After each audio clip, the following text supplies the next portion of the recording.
Assalamu alaikum wa rahmatullahi wa barakatuh. First video of 2017 for all those who keep track. Sorry for not posting earlier, I got held up a bit. Anyway, straight to today's video, which will be about body parts in Somali, also known as Qaybaha Jirka. This is the front view of the human body, but we'll start with the back view since it's less complicated.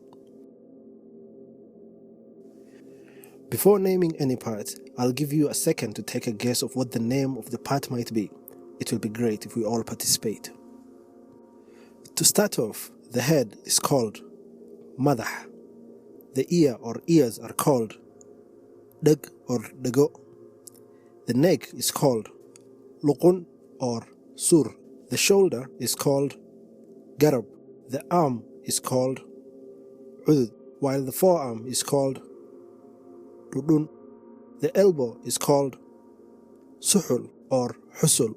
I'm not sure if this is the Ahmed Amhad disease or Spital and Istabal. Anyway, the elbow is also called jiqil. The fingers are called faro. The back is dawar.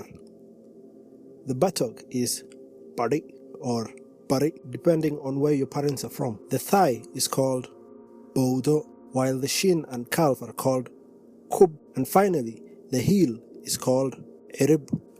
Now, back to the front view, and we start off with the face, which is waji, followed by hair, which is tin in singular, but generally called timo. The forehead is called fod. The eye or eyes are called il and indo, respectively. The eyebrows are called sunyo, while the nose is san, and the mouth is af.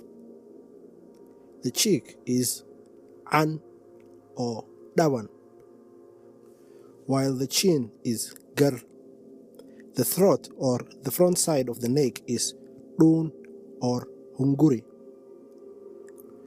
The chest and abdomen combined are called sablay, while the chest alone is called hawat or labta. The abdomen is called halol, while the navel or belly button is called hudun. The hand is ga'an, and the palm of the hand is called hala'al or baba'o. The wrist is called ur'ur or ukur. Please note, I gather this information from many different sources and I choose the most sensible one according to me. Moving on, the leg is called lug, and the knee is called jilib or low. The foot is called ag, while the ankle is called anqaw. Finally, the toes are called faro. Learned anything new? Have questions about this topic? Feel free to drop a comment below. Don't forget to like, share, and subscribe. Till next time, bye-bye.